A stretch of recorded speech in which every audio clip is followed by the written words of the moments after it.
Time for new rear brake pads. And all you need is 12mm socket.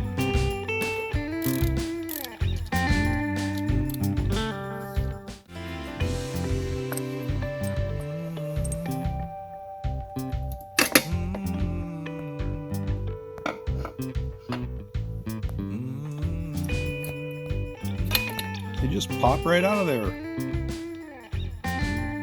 Those guys are in bad shape.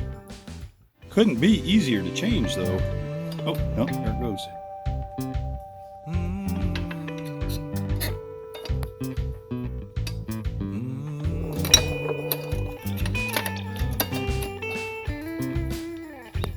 Voila, new pads. Just gotta squeeze these bad boys. You can squeeze them with your fingers. I can feel it moving. Got her squeezed almost all the way back. Took a fair amount of squeezing, but there she goes. Takes a little finagling to get these things back in there, but yes, finagling indeed. We're getting there. At least I got some threads biting. All right, just snug her up and we're done. These should really help. The brakes were starting to feel just a tad soft. This should be a great improvement.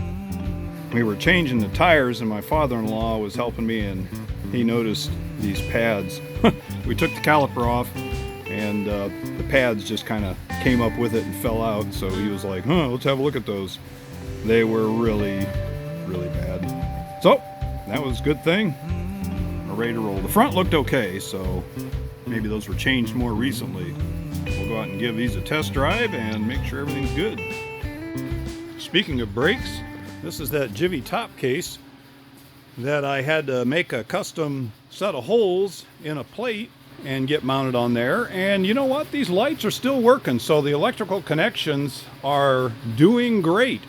And I had this thing in a ton of very heavy rain last year. I took it out to Phoenix and back and got into some horrible weather, and I thought for sure all that rain and mess would mess with the electronics, but it's been working great.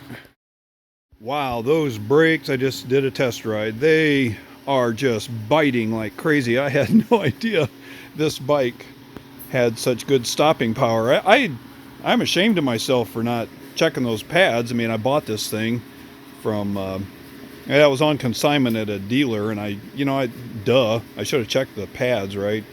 But man, it just stops on a dime now. Good grief. I thought before, like, I had to bleed my brake lines or something. It's like, no, you idiot, you just needed to change your pads. So, man alive, what an improvement.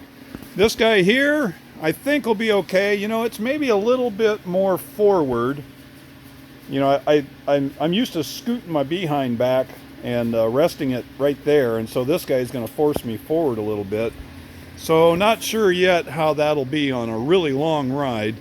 A lot of times I've got dry bag here, and that usually pushes me forward quite a bit also. So this is going to help hold the dry bag back, and then it'll just stack up a little higher. I'll have the right tools on the trip if I need to take it off if it gets to be a pain. I put these foam pads in here just to keep it from rubbing on the seat. So, you know, $40 backrest should be more comfortable. We'll see. A lot of people have tried it out that I've seen, so could be good.